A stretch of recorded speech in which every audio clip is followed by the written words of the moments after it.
Okay. All right. We're gonna move on.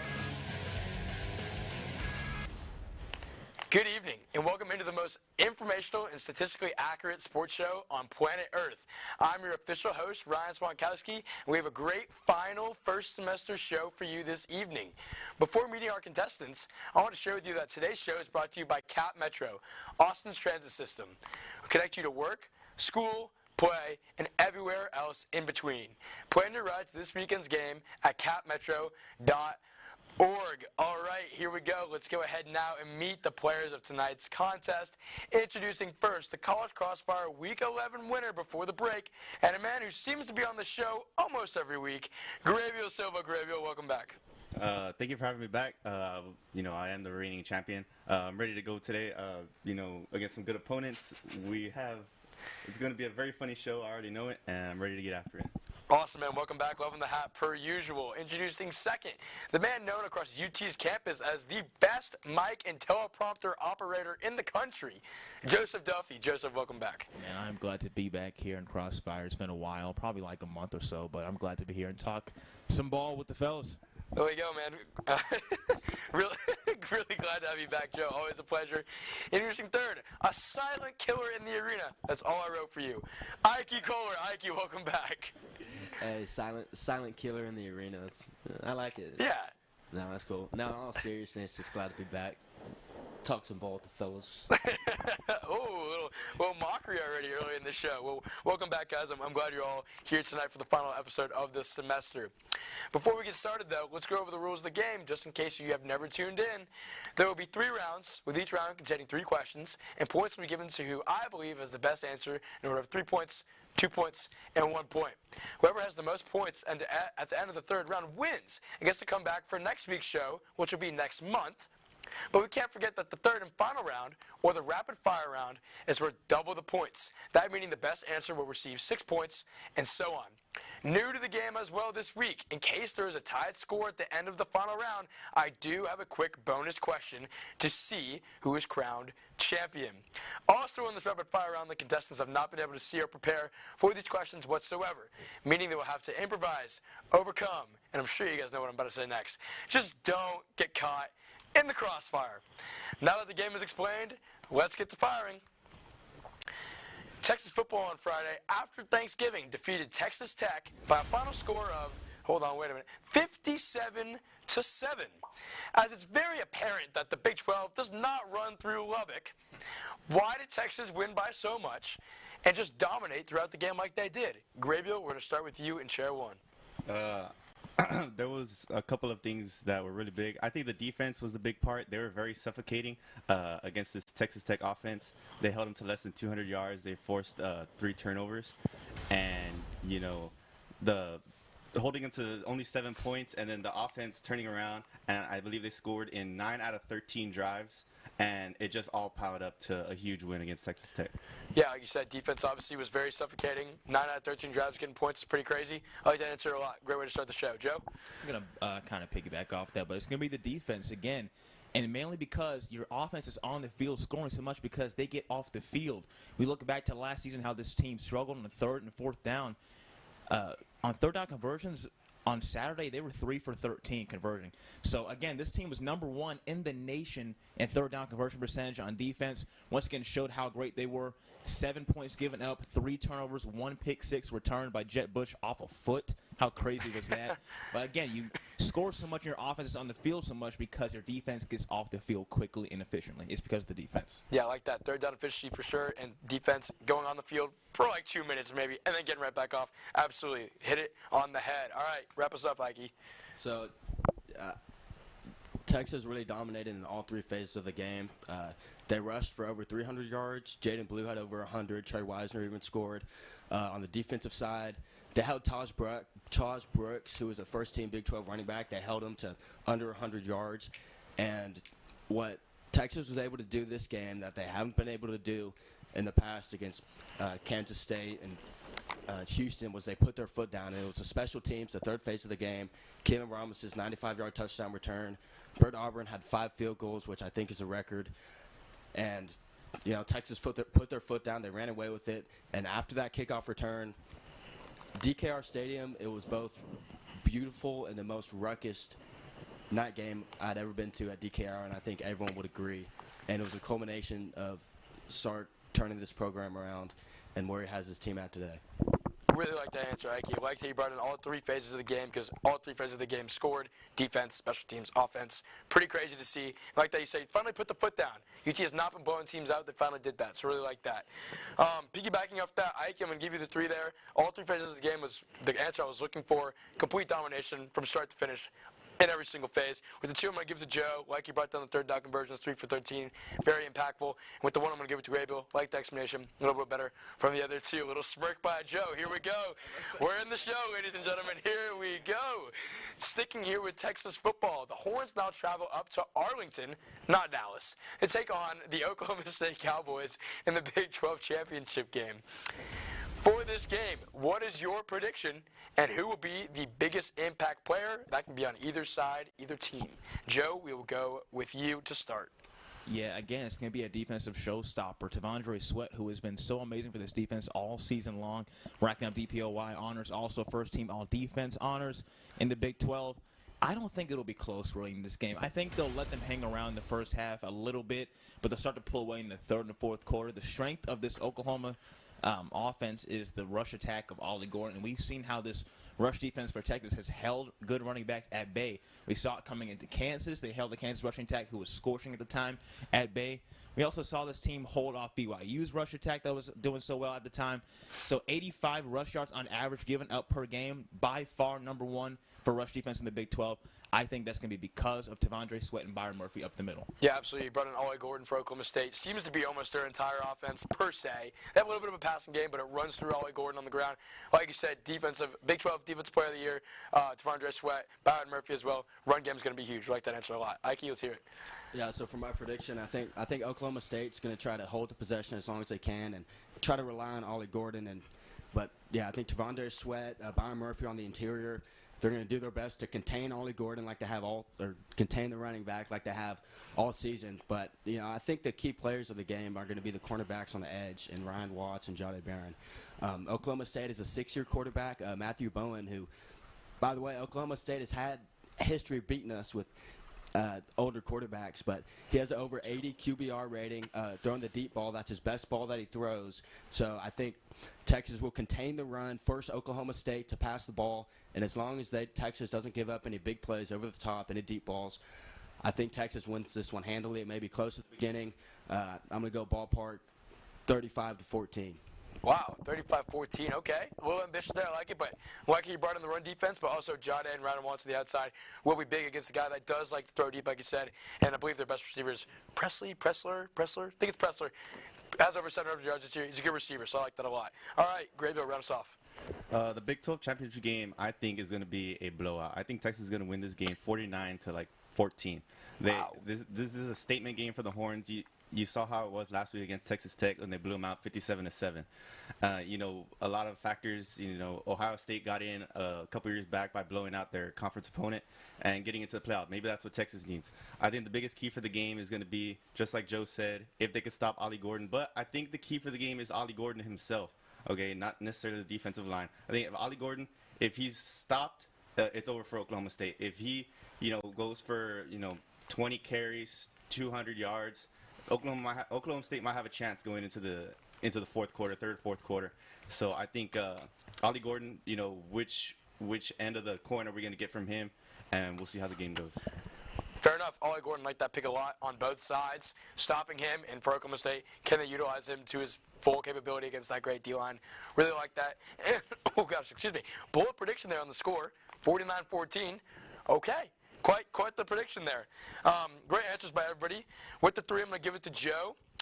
Liked your explanation a lot. I liked just how you brought in the run defense really to start. Sweat, Murphy, I think that's going to be the biggest key. With the two, I'm going to give it to Graybill. Ollie Gordon, just both sides of the ball, like I said. And with the one, I'm going to give it to Ike down there. Not a huge believer in their passing game. He's got more picks and touchdowns, so that's why. But I'm going to give you the one to round that off.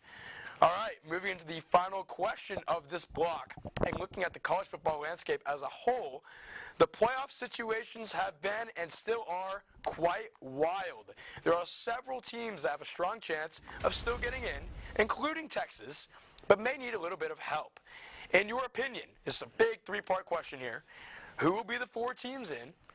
What will their seeds be? And who do you think will win it all come January? Try to keep your answer to around a minute and a half. Ike, we'll start with you. Yeah, so, I think this may be a little bit more clear-cut than we're saying. The Washington-Oregon game is going to take care of itself. I think Washington's going to win that one. I think they're going to be in. Boom. That's one. I think Florida State's going to, even though they're a Tate Watermaker, I think they're going to pull it out against Louisville in the ACC Championship. They'll be in undefeated, even with the backup quarterback. Michigan's going to win. Now, I think Nick Saban and Alabama, I think they're going to beat Georgia. This is what Nick Saban does. Wow. It's what he does at Alabama. He did it a few years ago, got Alabama into the playoff. And now that brings up an interesting discussion, and the committee is going to have to die on their sword, okay? And they're either going to have to choose whether head-to-head matchups will determine who's going to get in, because Alabama beats Georgia, Bama will have the head-to-head over Georgia, Texas will have the head-to-head over Alabama, but it's going to be hard for them to leave Georgia out, given they're winning by an average of 19 points this whole year. And, these wishy-washy committee rules that they've seen so far.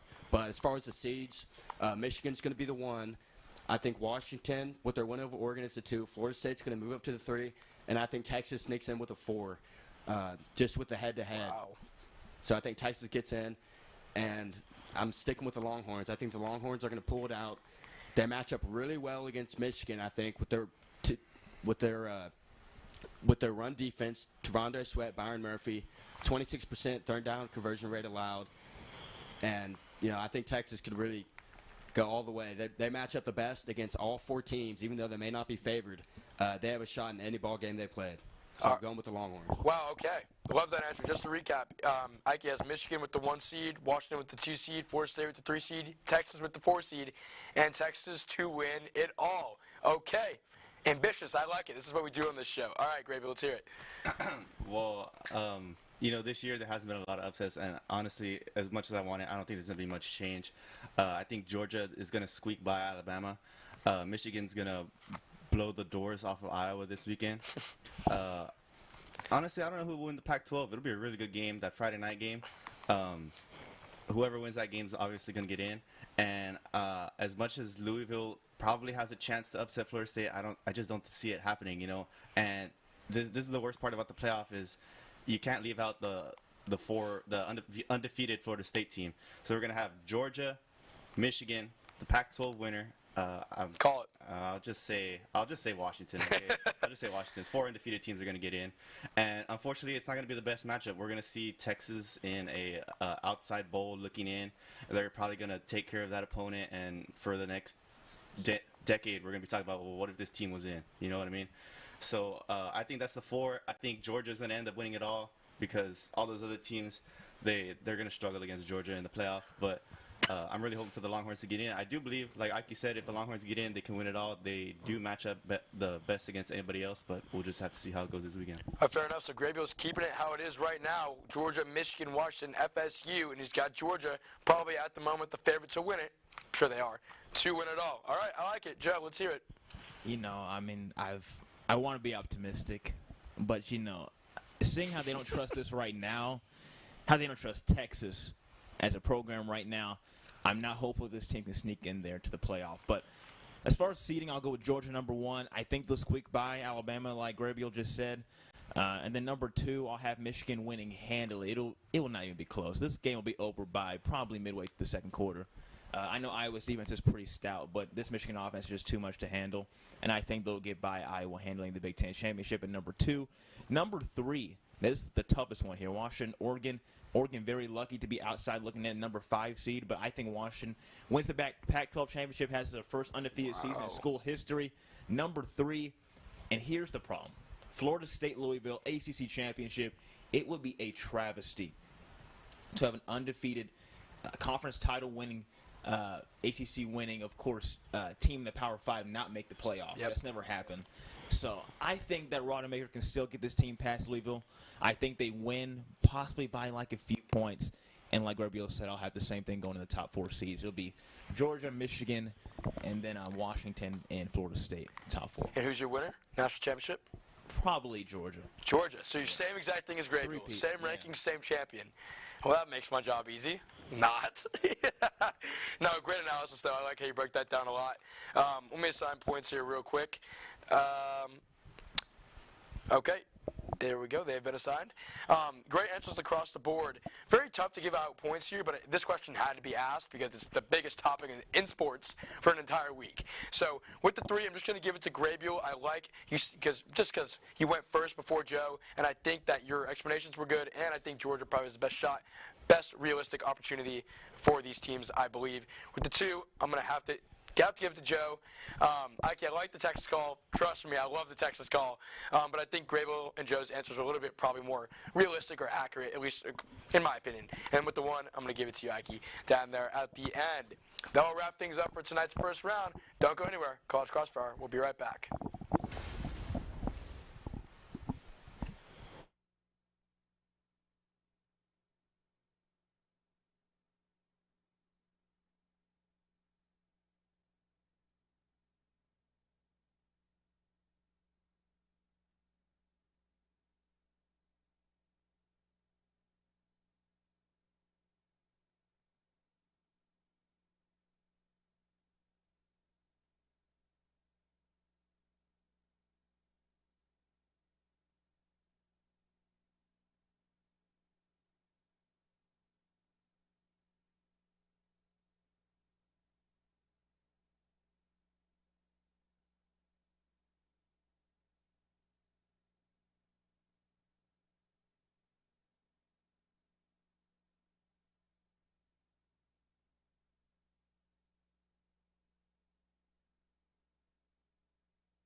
Welcome back into College Crossfire. Quick scoring update for you all. Joe leads the way with 7, Graybill right behind him with 6, and Ike right behind him with 5. It's still anybody's game, though, and let's shift gears over to some different topics around the sports world. The NFL this season has been extremely competitive, essentially across the board, with numerous teams still very much alive in the playoff hunt. If you were to pick one team right now that is currently not in a playoff spot to make it, who is it and why? Ike, we'll start with you on the end. So I'm going to go with the 5-6 Cincinnati Bengals. And they're sitting 4th. Listen, they're sitting 4th in the AFC North. They're 2 games behind the Browns and the Steelers. Their next 6 games, they play the Browns, the Steelers, the Ravens, 3 teams they haven't beat with a healthy Joe Burrow, and Joe Burrow's out for the whole season. And then they play the Colts, and they play the Jaguars next week. The rest of their schedule are playoff teams, and they're playing with a former maybe college football playoff team, but Jake Browning's their new quarterback. He was a prolific passer at Washington. He actually still leads them in all-time passing yards, but he doesn't have a lot of NFL experience. He balled out in the XFL, then he got waived by the Vikings, and now he's kind of being thrusted into this situation with the Bengals. And for them to make the playoffs, they're going to have to win 3 or 4 of their next games against all playoff teams, and they play the Chiefs again. And I just don't see them putting up the points to be able to run the table, win 3 or 4. And I just don't think this is the Bengals' year. I think they get the last in their division, unfortunately. Okay, fair enough. enough. I think maybe slight misinterpretation of the question there, which is okay. But I think the main question was one team not in the playoffs right now that will make it, which is totally okay. Because that was a great explanation, though. I really liked it. Here, we'll come back to you quickly at the end. That was a good explanation for the wrong question. That was great. Joe, you go. Go ahead. I want to say the Bills, but you know what? I really think they're already in the playoff picture, so I'm not going to say the Bills. I'm going to say the L.A. Rams. Okay. All right. 5-6 right now, coming off a dominant win in Arizona. Kyler Murray just now coming back after a few games back in Arizona, but Matt Stafford was cooking. I don't know if anybody's watching that game. I was watching my little Foursquare on YouTube TV by way of the YouTube Student Sunday Ticket. But Matt Stafford was cooking, and he has not had a lot of good games. And Cooper Kupp wasn't even a focal point in that offensive explosion this past Sunday. Of course, the schedule is looking a little bit rough for them coming up. You could say, like, maybe they can't afford to lose more than 2 more games. They have some tough opponents coming up. But I think they get in as the second team in the NFC West because I don't trust Geno Smith and the Seahawks at all. They're going to get smacked tomorrow, if you know what I'm talking about. I don't. TNF. They're playing America's team. But God. But anyways, I just don't trust Geno Smith and the Seahawks. I think the LA Rams are going to cook. When you have your team with their backs on the wall, there's nobody I'd rather have than Matt Stafford. He has been there. He has done that. He knows how it is to face adversity. He faced it with Detroit in almost the beginning of his career, first 12 years of his career. I trust the LA Rams to heat up, Cooper Kupp and Puka Nacua to heat up and take it to the playoffs. Fair enough. I like the Rams call a lot. Their schedule is somewhat difficult, but I like Matthew Stafford's been playing well. Kupp hasn't even really been that involved. Kyron Williams is back off injury. Absolute baller, especially in fantasy. Dropped like 33 for me this week. It was great. Like the Rams call a lot. All right. Great, Bill. Let's hear it. I'm going to go with the Houston Texans. They are just outside looking in. C.J. Stroud has still been playing phenomenal as of late. And, they are 3 last-minute field goals away from a 9-game winning streak right now. Okay? They're just outside of the playoff picture. They have some kind of iffy opponents coming up. Denver, the Jets, the Colts. The Jets. These teams aren't that good. You know what I mean? So, they could pick up a couple wins, especially with the way C.J. Stroud's been playing. And honestly, I think the Texans, with the way that they have been playing, they're one of those like sneaky good teams that they could knock off a divisional champion, whoever it is in front of them. I think they could win one playoff game, maybe sneak their way into the AFC Championship game. Who knows? But I really like this Texans team. They're very sneakily good. They're flying under the radar a lot. C.J. Stroud has been doing really good, so I'm going to go with the Texans. Fair enough. I like that answer a lot. Completely unbiasedly, I like that answer a lot. Texans have been very competitive. They have still a great shot to make it. Second easiest schedule in the NFL moving forward. Stroud is going to be Offensive Rookie of the Year. Plain and simple.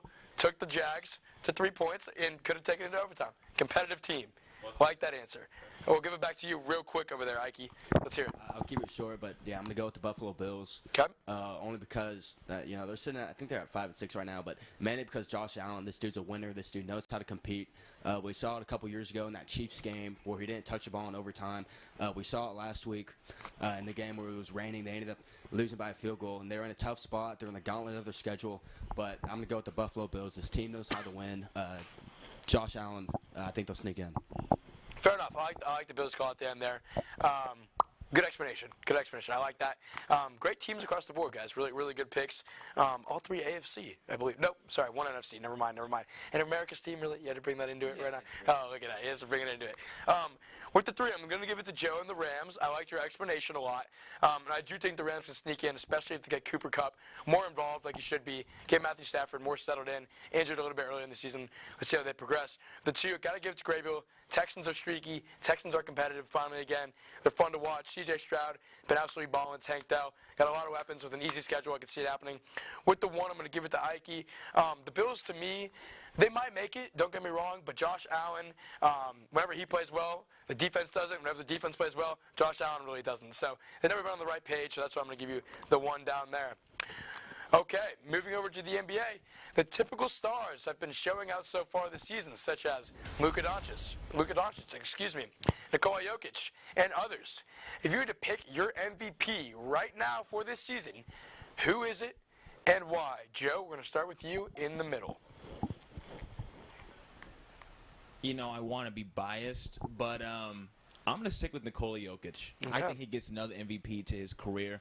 They've kind of been reeling as of late as a unit, but I still think his stats have enough to back it up. And as far as stats go for the MVP race, it doesn't matter really where you stand in the standings in the Western Conference, unless you just have a losing record. We've seen Russell Wilson win this MVP award, being the 6th seed. Russell Wilson. Russell Westbrook win the MVP with the Thunder, averaging a triple-double as like the 5th or 6th seed in the Western Conference.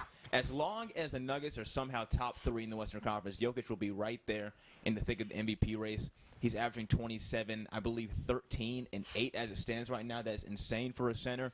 He completely will be justified if he were to win the MVP. He could also be second. I could see him with Luka Doncic winning also. It could be somebody else, but it's very early right now in the season. I think Nikola Jokic is my MVP right now. Okay, fair enough. Jokic just continues to dominate in the NBA, and like you said, big-time numbers. Denver has not been playing great ball recently, record-wise, but he's been playing phenomenal. So, all right, let's hear it, Graybill. My MVP pick is going to be Shai Gilgeous-Alexander. Wow. Whoa, I'm just kidding, okay? Oh. It's going to be Luka Doncic, okay? I wanted to throw everybody for a loop. This question, I really didn't know how to answer this question. It's too early in the season, and it's really just going to be Jokic again. But I'm going to go with Luka Doncic. He's been doing really good. He has the Mavericks in a good spot. He's been playing really well, leading this this Dallas team to a good record, and I think he's going to keep it up. And I think he'll make a good run up against Jokic and Embiid. Fair enough. You're throwing shade at the questions here? I'm trying to incorporate NBA into our segments. Huh? NBA MVP question. Yeah. That's the thing. Yeah, it's predictions. Okay. Well, anyways. All right, Aki, run us off. So I'm going to go with the Bucks star player Giannis Antetokounmpo. I think the addition of Damian Lillard, it is early in the season, but he's always had potential to win MVP. I believe he won one a few years back. But the addition of Damian Lillard, they're going to be able to run the pick and roll offense very well. Giannis is going to be able to score the ball. He's also just a force in the paint. I'm going to go with Giannis, and I know it's earlier in the season, but I think that combo with the players around them, I think gives him a real good shot. Yeah, fair enough. Like the Giannis call a lot. And yes, it is indeed early in the season. That's why this question's so fun, guys. Aren't we having fun out here? Come on now. Great answers across the board. With the 3, Joe, you're getting it again, dog. Like the Jokic answer, great explanation. Could totally see it happening. With the 2, going to give it to Ike down there. Giannis again. Let's see if Dame can kind of pick up his game a little bit. Hasn't been at the top of the world. See if they can pick it up and help Giannis succeed even more. With the 1, I'm going to give it to Graybill. Luka's a good call, but better explanations, I think, from the other opponents. Okay. Last question of this round. Looking at college hoops, there are some big-time schools currently in the top 25 and also some smaller names as well. If you had to pick one team amongst these top 25 right now, which one would you say is the biggest poser and why? Poser, a.k.a. fraud. Same thing. Graybill, we'll start with you. Considering Miami lost by like 20 points last night, I'm not going to pick them. I'm going to go with the Purdue Boilermakers. Year in and year out, they're always finding themselves in the AP top 5. They have All-American, National Player of the Year, Zach Edey, and he's so vanilla. You know what I mean? Like, he's just so boring to watch. And the guy, he just stands there. He probably gets like 20 free throws a game, makes like 19 of them, and he grabs a couple boards, makes one clutch shot at the end, and he's the All-American National Player of the Year. And then when the lights get they're the best regular season champs, then the lights get bright, and the next thing you know, they're knocked out in the round of 64 or the round of 32. It's probably going to happen again. So based on history and how much I don't like Zach Edey, I'm going to have to go with the Purdue Boilermakers. I really like that pick. I don't know if you know me, but I don't like Purdue at all. I don't like Zach Edey at all. But we're unbiased here. That's a great answer from an outsider perspective. Excellent answer. All right, Ike, let's hear it. Okay, so they're ranked number 11 right now in the AP poll. They've been ranked as high as 8. I'm going to go with the Gonzaga Bulldogs. And they lost 7 out of their 10 main minute contributors last year, including Drew Timme and Chet Holmgren's gone also. But, they've had a couple transfers from Western Kentucky. They had, I think, a dude from Creighton come in. But, their schedule, they've played 2 ranked teams, UCLA and I'm thinking maybe Kentucky. I'm blanking right now, but they played 2 ranked teams. They weren't really able to score, and their offense, their starting 5, they're averaging just over 10 points, but the production off the bench, the next highest scorer is only scoring 5 per game. So I don't think They're going to run into much trouble in their conference. The only ranked team they play next is Kentucky in the kind of in a mid-conference game. I mean, they're going to play Kentucky, and we'll see how they fare against them. But I think their lack of experience is going to come to bite them come tournament play. And, yeah, I'm saying Gonzaga's. Excellent. Great explanation there on Gonzaga. Can totally see that as well. Gonzaga is another team where they usually, run pretty deep, but sometimes don't always reach that finish line. So especially this year, losing a lot of guys, like you said, like that call a lot. All right, Joe, let's hear it. Yeah, for me, I mean, I don't understand their hype. This is like probably the third straight year they've had a little bit of hype because of their new coach. But Buzz Williams and the Texas A&M Aggies of College Station, why are they ranked 14th? I mean, we see this every single year with this team. I know they have some hype in the SEC. It'll get shaken up next year in Texas and UConn.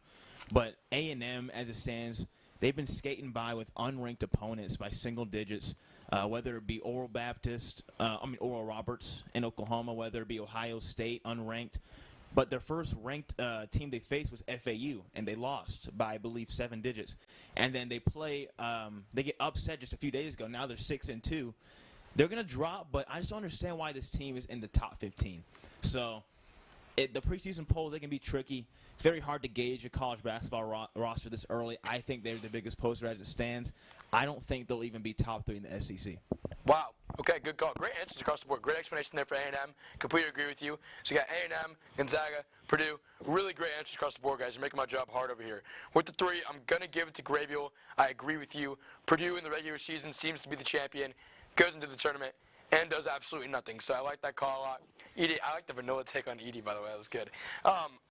The 2 points here was really hard for me to decipher. I'm going to give it to Joe just barely because I do think A&M hasn't really shown us why they're capable of being in the top 15, even really the top 20. So I like that call a lot. With the 1, Ike, I'm going to give it to you. Liked your explanation a lot. Tough answers across the board.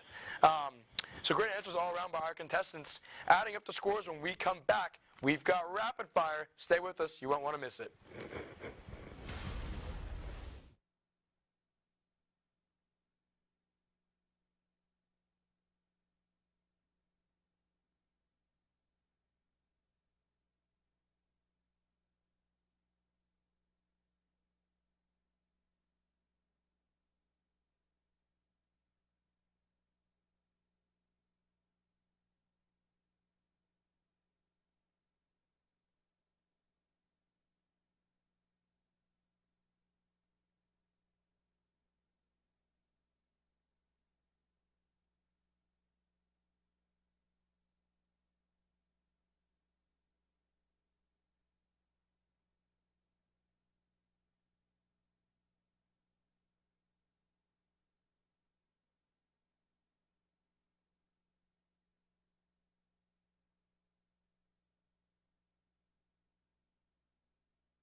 Welcome back into College Crossfire. We have a tight game right now with Joe leading the way with 15 points.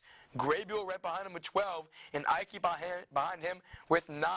But it's still anyone's contest to take as we enter into the final round of tonight's show that, again, is worth double the points. And my advice to the contestants, don't get caught in the crossfire. Last time I'm going to say that for the entire semester. That's really sad. Let's get into our first question. The NBA this season has its first ever in-season tournament. This includes mini conferences, elimination games, and a champion as well. Regardless of the format, the courts have been interesting, to say the least, with some bold colors and new designs from baseline to baseline. If you could design your own NBA court, what would you put on it and why? Anybody can answer at any point. Yeah, I've watched a few of those tournament games. I'm not necessarily a fan. The court's kind of weird. Yep. But I'm going kind of MLB ballpark style. I'm putting kind of 5-foot pools on the sideline where those courtside seats are with like clear glass where they can see the game, sit in the pool, have a crisp Modelo while watching an NBA game. And yeah, that's about it. Maybe you could have pools on the second level. But yeah, that'd be pretty cool. Okay. I would pay money to go sit in the pool and watch an NBA game, and I haven't paid money to go to an NBA game, and I don't think I will anytime soon. So I would go do that. Fair enough. Pools on the sideline with a Chris Modelo, as he says. Okay. Other two? If I were to design a court, I would have it like an actual court. Because these courts, man, eyesore. Yeah, they're bad. They look like I'm watching Pro-Am ball. Like you find on YouTube, all this different colors and stuff. I have it like a classic hardwood, like the Celtics have. I want it kind of vintage. But then with the designs, I'll say, you know what? I'll put my favorite food there, cheeseburgers, in the paint. Let's say we have it there in the paint, in the blocks. Maybe have it like, in the corners, like near the baseline area. The cheeseburgers there, and they put the cheeseburger on the glass too, like the logo. That's cheeseburgers. I don't know. So have a vintage court with cheeseburgers all over us. Vintage court. So we got pools on the side and a vintage court with Joe's favorite food, cheeseburgers. That's wholesome, Joe. That's great. You're going to be shooting free throws and looking at a cheeseburger. Hungry mid-game. Okay, let's hear it, Great Buell. For my NBA court, I'm gonna go with, let's put some like nature on the court. You know how Oregon's is with like the tree. Yeah. But it's kind of a little ugly, right? Yeah. But, like for different stadiums, you put some mountains there in Denver. Maybe you can sprinkle some in there in Utah. You put some cowboy western themes here for the Spurs. Okay. Put some horses on the court for the Mavs. Space theme, easy for the Rockets. And you already have the sick mid-court logo. You just leave that there and put some designs around there. You have a multitude of different options, and it doesn't have to look bright and ugly. You just make it. Like Joe said, it looks like the Celtics court, but has little designs. It's like old-fashioned, antique, and it makes it look real nice. I like that. I like that little nature on the court. Wow, that was a great answer. So we got a little fun down there, a little classical down here, a little bit of in between here with some nature and some artistic viewpoints on the court. Wonderful answers, wonderful answers. I'm not going to say the points I'm assigning. You will just hear the winner at the end. Great answers, though. Second question, college football head coaches around the country are starting to get fired and newly hired. Some major programs have made some signings, such as A&M and Michigan State, and smaller schools have made some moves as well. All of this movement got me thinking, if you could be the head coach at any football program in the country outside of UT, where would you coach and why? Anybody can go. I'm going to go with a more traditional, historically team, but I'm going to go with the Notre Dame Fighting Irish. Just the amount of history in that program, and just walking in that stadium every day. They have the money, they have the resources, they have the recruiting. They have top classes, and I think I'm an Irish kind of guy. I think I can succeed there. So I'm going Notre Dame. Fair enough. Notre Dame's a good pick. That's a good pick. I love their colors, man. Great answer. I like that answer a lot. I guess for the historical side, I'll say USC. Oh. I'm in LA. I get to have the nice weather year-round. Got the recruits right there at my disposal. I don't have to go far to find some great players. All the recruits are right there in Cali, in Southern California. I can get some national recruits, too, in Florida, Texas, or Louisiana, anywhere. But USC's program speaks for itself. And I know they're not having the season they wanted this season with Caleb Williams and Lincoln Riley and that poor defense. But that program's legacy speaks for itself. They produce NFL talent every single year. Yep. I'd like to be there in USC with that program in a historic stadium in the LA Coliseum as well. Fair enough. I think if you were implemented as head coach, you'd do a better job than Lincoln Riley. Lincoln Riley's done probably, but all right, let's hear it, Great Buell. I'm going to go with the U, Miami. It's a good very answers. different pick. I think I prefer the warm weather. LA is kind of warm, but compared to the vanilla city of South Bend, Indiana. And I want to go with Miami. Joe said he wants to take my recruits, but I'm already in state. Where the recruits going to go? They're going to want to stay in state. We're going to bring the U back to its national prominence from 20 years ago. They have the pedigree, definitely have the money. They're already flipping recruits with, money deals, NIL deals. I think Miami's a great place to go. They have the history, just like all these other programs. But the U, baby. Trying to save Miami. The U. Okay, we're going all over the country here. We got Notre Dame way up here. We got the U way down here. And we got USC way over there. All across the country. I like those answers a lot, guys. Great answers. Not what I was expecting. Okay, points have been assigned, and we will go to our third and final question of the semester. There are lots of sports personalities out in the world today, from current players such as Travis and Jason Kelsey, to former players such as RG3 and JJ Redick. Each has their own takes and ways of going about their jobs. My question to you, who is your favorite sports personality right now, and why? So I'll first say, Ryan, great job this semester. All right, this is the last question. Thank you. My favorite personality is gonna have to be Joe Klatt. You know, he pops Okay. up. He pops up on my TikTok, pops up on my Instagram, he literally pops up on all my social medias, and everything he says, it feels like, from the heart. Feels very genuine. Feels like he has a great point about a lot of things. And then not just with his social media presence, that he goes on the road with Gus Johnson, probably one of the best announcers there, and he's probably the best color commentator. Probably him and Kirk Herbstreit are tied for the best color commentators. Joe Klatt, he's not one of the biggest. He's not like Jason Kelsey, Travis Kelsey, or all those guys you mentioned. But that's my favorite right now. I'll have to go with Joe Klatt. Joe Klatt. I like Joe Klatt a lot. He wears that really cool rose hat. I don't know if you've seen that. Really cool. Like his voice. Good guy, too. Great answer. Sure.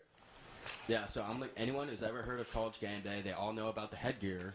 When I was a little kid, I dreamed maybe one day I'll be the next Lee Corso, going up with the headgear. But no, I'm going with Lee Corso. Good pick. And just because he's been a staple in the college football industry since Game Day started. I think it was in like the 80s. Everyone who watches college football, they all know who Lee Corso is. Yeah. And he's just iconic. He's more iconic than some of those announcers like Kirk Herbstreit or even Reese Davis. He's kind of like the Dick Vitale, how he is to NCAA basketball.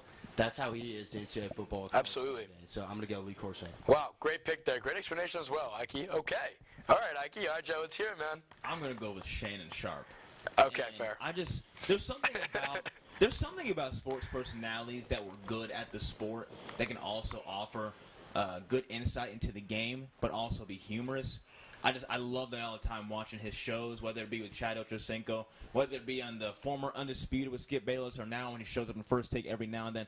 I love hearing his commentary. He is hilarious. He reminds me of my uncle. There's a reason why they call him Unc, because he's so personable. He reminds me of all my southern uncles back home in East Texas, but he brings a lot of insight from an X's and O's perspective from former Hall of Famers.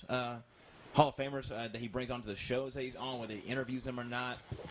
He's a hilarious guy. He knows what he's talking about because he's been there and done that. He's a 3-time Super Bowl champion, Hall of Fame tight end from Denver Broncos. He's my favorite one going right now. Fair enough. Shannon Sharp is very entertaining, we'll have to say, especially him and Stephen A. Right? He's with Stephen A, yeah? Yeah, he's very entertaining to see. Like your perspective there a lot as well. Okay, points have been added up, and we have our winner for the final show of the semester. Quick drum roll, please. The winner of Week 12 College Crossfire and the last show of the semester is Joe Duffy. Just barely, but Joe Duffy. Joe, do we have time for FaceTime? I'm sure we do. We got time for FaceTime? Yeah? Yeah, we do. Joe, what do you got to say, man? I'm happy I did it in my return. Glad to be back. Had fun doing it again with the fellas. Talking ball with the fellas, with the boys. It was pretty fun to be back here at Crossfire. Enjoyed it as always. Can't wait for next semester. Yeah, next semester is going to be great. Thank you all for coming and being a part of this show. Again, Joe, congratulations to you again on the victory.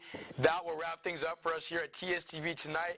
Thank you to everyone who makes this show possible, from the contestants to the in-studio personnel, all the people in Master Control, and to you, the audience especially.